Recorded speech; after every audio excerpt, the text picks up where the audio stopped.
한자 공부? 그래, 어휘력이랑 문해력 향상에 도움 된다던데 한번 해볼... 에? 오만자? 나 못하지! 잠깐만요. 한자가 5만 자 이상 있는 건 맞습니다. 하지만 한자는 원래 있던 글자들이 서로서로 조합해서 만들어진 글자가 대부분이기 때문에 한자의 조합 방식, 또 핵심이 되는 한자 몇 개만 외워도 어휘력, 문해력 향상하는 한자 공부 충분히 할 수 있습니다. 5만 글자 막무가내로 외우지 않아도 됩니다. 오늘은 딱 한자 3개만 배울 겁니다. 이 3개를 배워서 5배의 효율인 15개를 외운 것 같은 공부를 해보도록 합시다. 첫 번째 한자는 푸를 청입니다. 말 그대로 푸른 색을 뜻하기도 하고요. 청춘에 쓰는 것처럼 젊다, 깨끗하다, 맑다와 같은 긍정적인 의미를 듬뿍 담고 있는 한자입니다. 푸를 청에서 파생된 한자가 이렇게 많이 있습니다. 몇 개만 추려왔는데도요. 소리도 청, 청, 청, 정, 정으로 비슷한 소리를 가지고 있죠. 그러면 앞으로 내가 모르는 한자를 봤는데 오른쪽에 푸를 청이 써있네. 그럼 소리가 청으로 똑같거나 비슷한 정 소리가 나겠구나. 또 의미도 맑다, 깨끗하다, 푸르다 해서 파생된 의미겠구나 라고 유추해서 적용해 볼 수 있습니다. 우린 이제 왼쪽에 보는 한자들의 의미만 파악하면 되는 겁니다. 이 푸를 청에 팡, 팡, 팡 하고 물방울이 튀깁니다. 물과 관련된 한자라는 거죠. 물이 푸르다.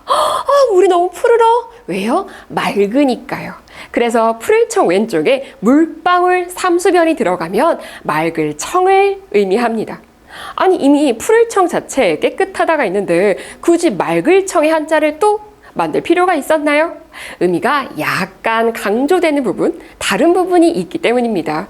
푸른색이 깨끗하다, 맑다 해서 그냥 끝난다면 맑을 청은 관념적, 내면적, 정신적인 맑음까지 더 강조해서 말할 수가 있기 때문입니다.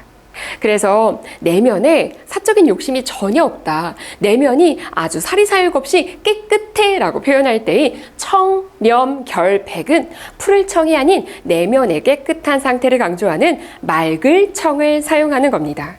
푸를 청 왼쪽에 날일자를 쓰면 오늘 하루가 날이 정말 푸르다.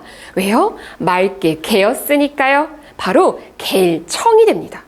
아니 맑다는 거 비슷비슷한데 그냥 맑을 청 쓰지 왜 또 글자를 만들어요? 그렇죠. 그런데 의미하는 바가 또 다르잖아요. 맑을 청은 내면적, 정신적, 관념적인 걸 강조한다면 갤청은 정말 눈으로 볼 수 있는 기상현상에 사용합니다. 그래서 날씨가 쾌청하니 정말 맑다라고 할 때는 날일자를 쓴 갤청을 사용하는 겁니다. 푸를 청 왼쪽에 말씀 언자를 붙이면 순수하고 정중한 말 청할 청이 됩니다. 영어에서 공손하게 표현할 때 앞뒤로 please를 붙이듯 중국어에서도 이 청할 청자를 앞에 붙여서 공손한 표현으로 사용합니다. 징주어, 징웬 이런 식으로 칭자가 붙는 것이 바로 이 청할 청, 공손한 말을 뜻하는 청자입니다. 감정의 정도, 정신 상태의 정도, 이 푸를 청에서 나온 한자들입니다. 왼쪽에 붙는 한자에 따라서 구체적인 의미가 결정된 겁니다. 감정을 말할 때의 뜻정은 이렇게 푸를 청 왼쪽에 마음심자를 붙입니다. 마음심이 글자 왼쪽에 들어가면 이런 모양입니다. 심방편이라고 하죠. 사람이 느끼는 마음 중에 가장 순수하고 깨끗한 그 본연의 것을 뜻합니다. 아니 감정에는 부정적 감정도 있잖아요. 슬픈 것도 있고 분노도 있는데 그게 깨끗하고 순수한 거예요? 네, 맞습니다. 꾸며내지 않고 내가 그때그때 느낀 바로 본연의 마음 그 자체를 바로 감정이라고 합니다. 그래서 마음심 옆에 순수하다, 깨끗하다에 푸를 청을 붙여서 본연의 상태를 표현한 것입니다. 반면 정신의 정은 푸를 청 옆에 이렇게 쌀 밑자를 써서 정밀할 정을 사용합니다. 쌀알 껍질을 벗기는 도정하다의 정이 맞습니다. 감정은 순수하게 느껴지는 상태 그대로라면 정신은 쌀알 하나를 도정해서 깨끗하게 만들듯 내 정신 상태는 갈고 닦아야 하는 수련의 의미라는 것이 포함되어 있습니다. 그래서 다른 사람을 질책할 때 감정은 질책할 수 없지만 정신 상태는 질책할 수 있는 겁니다. 감정은 본연의 것이니까 조절할 수 없지만 정신은 네가 갈고 닦았어야지, 똑바로 생각했어야지 라면서요. 그래서 우리가 정신 차려 라고 이야기할 수 있는 겁니다. 두 번째 한자는 주인주입니다. 말 그대로 내가 주인이다, 주체이다 라는 뜻을 가지고 있습니다. 이 주인주 옆에 사람 인자를 사용하면 사람이 주체가 되는 공간, 머무는 공간, 주거 공간을 뜻하는 살주가 됩니다. 하지만 주차장에는 이 살주를 쓰지 않습니다. 왼쪽에 이렇게 말, 마자를 써서 사람이 머무는 것과 말, 차 같은 이동수단이 머무는 걸 명확하게 구분하고 있습니다. 사람이 집에 들어와서 있으면 그건 주체가 되는 것이 맞지만 말이나 차가 차고에 있다고 그 말과 차가 주인인 건 아니잖아요. 잠시 머무를 뿐이죠. 그래서 주차장에는 말, 마자가 왼쪽에 붙은 머무를 줄을 사용합니다. 주인주 왼쪽에 팡, 팡, 팡, 또 물방울이 튀깁니다. 액체를 넣는 주사가 바로 이 물방울이 붙은 부을줄을 사용합니다. 그런데 여러분, 주의 집중하다가 이 부을줄을 사용하는 거 알고 계셨나요? 나의 관념적인 그 의식을 마치 액체에다가 빗대요. 이 물방울이 하나도 바깥으로 튀기지 않게끔 확실하게 확 쏟아넣는 것. 그게 바로 주의 집중이라는 거죠. 그래서 집중하다, 주의를 모으다 라고 할 때는 부을주, 물방울이 붙어있는 부을주를 사용합니다. 주인주 왼쪽에 나무목을 쓰면 주체가 되는 나무들 기둥이 됩니다. 사주풀이 할 때도 이 기둥주를 사용합니다. 연, 월, 일, 시 이 네 가지가 사람 인생의 네 가지 기둥이 되어서 태어났다는 뜻입니다. 사주를 보면 사주가 좋다, 나쁘다라는 표현을 사용하는데 사주가 좋다는 건 너 인생이라는 집을 짓는데 기둥이 참 튼튼하게 태어났구나? 운이 좋네. 사주가 나쁘다는 건 너 인생을 살기에 조금 약한 기둥을 가지고 태어났네? 라는 뜻입니다. 그런데 기둥이 튼튼하게 태어났다고 내가 아무것도 안 한다고 집을 지을 수 있는 건 아니에요.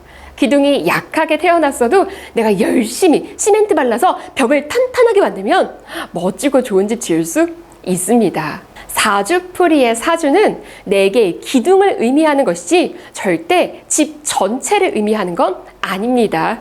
사주 보러 가실 때 이걸 꼭 기억합시다. 주인주 왼쪽에 말씀 언자가 붙으면 주석을 달다 라고 할 때의 글뜻풀이 주가 됩니다. 엥? 아니 주석은 본문도 아닌데 왜 주인주를 사용하죠? 해당하는 글에 주된 의미를 풀어냈다는 뜻으로 주인주가 붙어있는 글뜻풀이주를 사용하는 겁니다. 마지막 한자는 흰백입니다. 흰백은 하얗다는 뜻뿐만 아니라 밝다, 뛰어나다, 눈에 띈다라는 의미까지 가지고 있습니다. 왜냐? 촛불 모양을 본따서 만들어졌기 때문입니다. 이 흰백 옆에 사람 인자를 붙이면 가장 눈에 띄는 사람, 우두머리, 맞이를 뜻하는 맞백자가 됩니다. 백중지세, 첫째나 둘째나 너무 비슷해서 뛰어나서 우열을 가리기가 쉽지 않다라고 할 때의 백중지세가 이 맞백자를 쓰는 겁니다.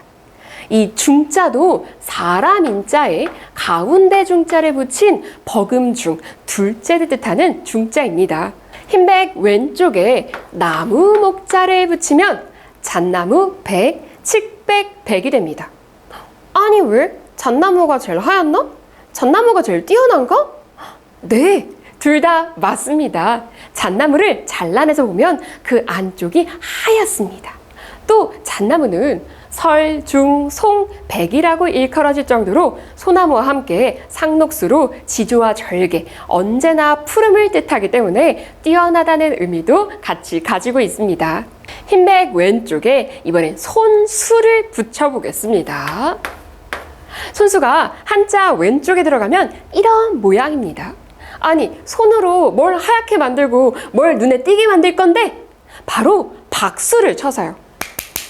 이렇게 손에 부딪혀서 눈에 띄게 한다, 드러나게 한다의 의미의 칠박이 만들어진 겁니다.